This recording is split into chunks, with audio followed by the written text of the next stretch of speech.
यो हप्तादेखि चलिरहेको नेपाली फिल्म महाभोज सहकारीमा भएको ठगीलाई लिएर बनेको छ।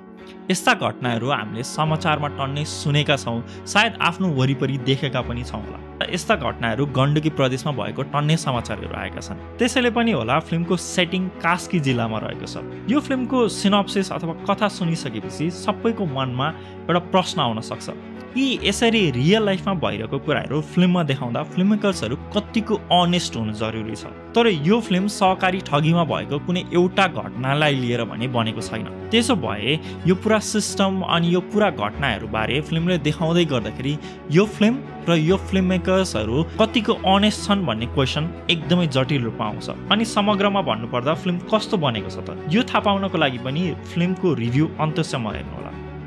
सधैँ चाहिँ सुरु गरौँ फिल्मको राम्रो पक्षबाट। महाभोज फिल्ममा दयाङ राईले, चन्द्रकाजी गुरुङ र आर्यन सिग्देलले सूर्य प्रसाद कोइरालाको रोल खेलिरहेका छन्। फिल्ममा सूर्यले विदेशबाट फर्किएपछि सहकारी सुरु गरेका छन् र उनलाई चन्द्रले यो सहकारी चलाउनको लागि सघाइरहेका छन्। सुरुमा सूर्य अध्यक्ष भएर सहकारी चलाएका छन् भने त्यस पछाडि चन्द्रले अध्यक्षता गरिओरिकन सहकारी चलाइरहेका छन्। यति मात्रै नभएर सूर्य प्रसादले चन्द्र र उनको श्रीमती धनमाया, जसलाई गौमाया गुरुङ एक्ट्रेसले यो रोल प्ले गर्नुभएको छ, उनलाई पनि जागिर दिएका छन्। पछिल्लो पटक दयाङ राईले चन्द्र नाम गरेको क्यारेक्टर खेलेको भने फिल्म सेतो सूर्यमा रहेको थियो। सेतो सूर्य फिल्ममा दाजुभाइको नाम चन्द्र र सूर्य रहेको थियो। उनीहरूको बीचमा पनि आइडियोलोजिकल डिफरेन्स थियो र उनीहरूको बीचमा पनि झगडा हुने गर्थ्यो। त्यसै गरी यो फिल्म महाभोजमा पनि चन्द्र र सूर्यको बीचमा आइडियोलोजिकल डिफरेन्सेसहरू रहेका छन्। सूर्य एकदमै खानदानी धनी हुन्, उनको पुर्ख्यौली सम्पत्ति छ, तर चन्द्र भने त्यस्ता छैनन्। अझै चन्द्रको कास्ट हेर्ने हो भने त उनी गुरुङ हुन् अथवा उनी नेपालको पिछडिएको सोसाइटी अथवा अलिकति तल्लो जातदेखि आउने गर्छन् भने सूर्य कोइराला हुन् अथवा सोसाइटीको हाई कास्ट भएको देखिन्छ। र जसरी सेतो सूर्य पोलिटिकल थियो त्यसै गरी यो फिल्म महाभोज पनि पोलिटिकल छ। तर फरक के छ भने सेतो सूर्यमा क्यारेक्टर्सहरूको आइडेन्टिटी नै उनीहरूको पोलिटिक्स थियो भने यहाँ भने त्यस्तो छैन।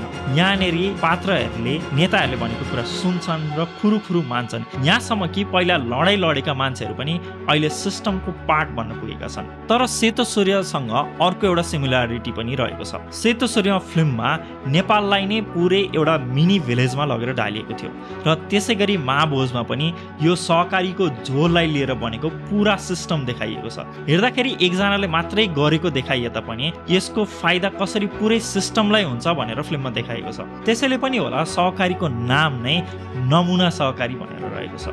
फिल्मको ओपनिङ सिनले यो सेतीपारी गाउँपालिकामा कस्ता कस्ता मानिसहरू बस्छन् भनेर जानकारी दिन्छ।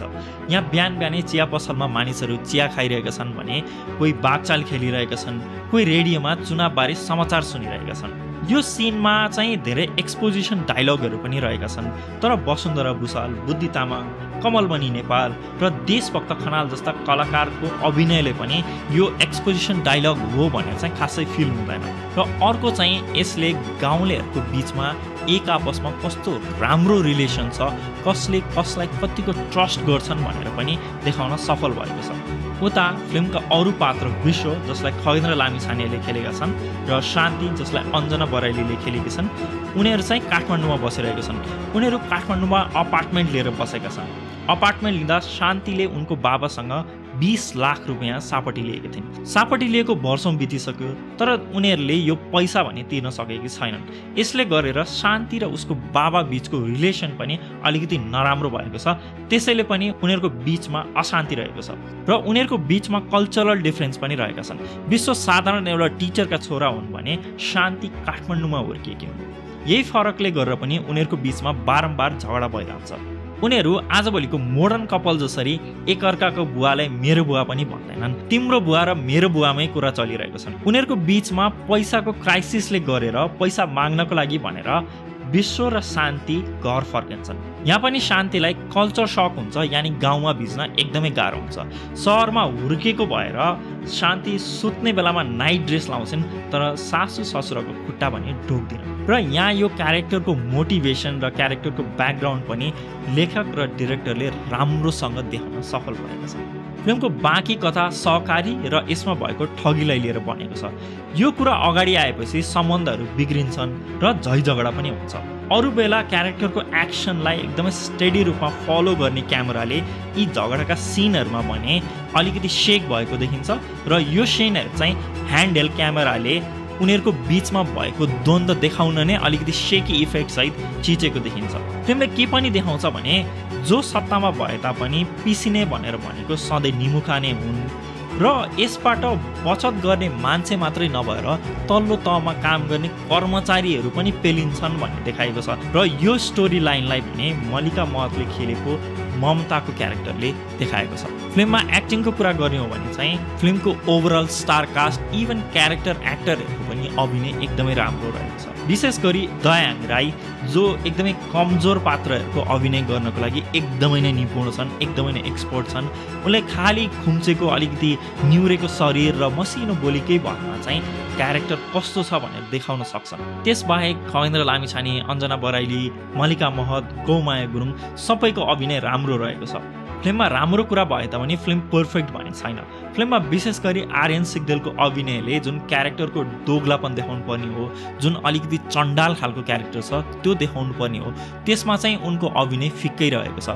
उनी अझै पनि अलिकति राम्रो मान्छे, गुड बोय जस्तो फिल्ममा उनको अभिनयले त्यस्तो देखाउँछ, जबकि उनको पात्र भने त्यस्तो छैन। फिल्मको अर्को कमजोर पक्ष भनेको शान्तिको क्यारेक्टराइजेसनलाई लिएर रहेको छ।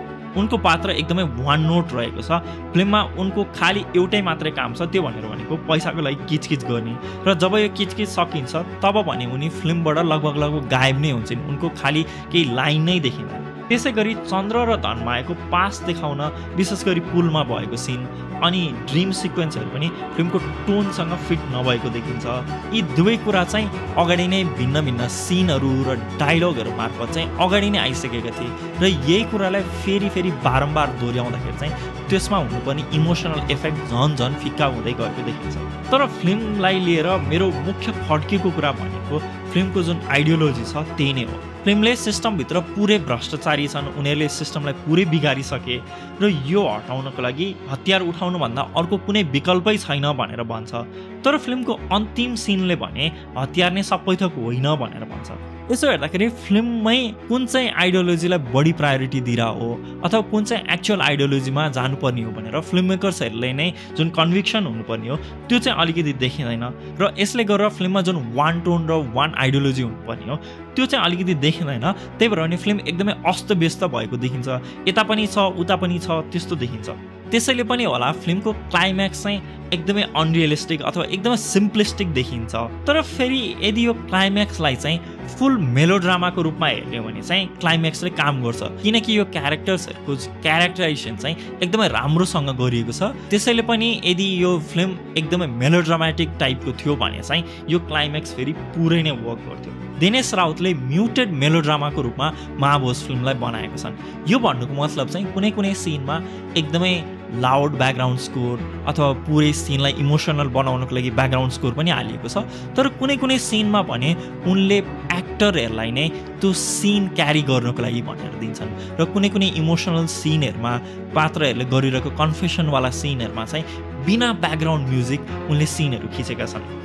त्यसैले पनि होला फिल्मको क्यारेक्टराइजेसन र क्लाइम्याक्स अगाडिको जुन सिनहरू छन्, क्लाइम्याक्स अगाडि जसरी कथा बनिएको छ त्यसले गरेर पनि फिल्मलाई एकदमै राम्रो बनाएको छ। म यो फिल्मलाई 10 मा 7 स्टार दिन चाहन्छु।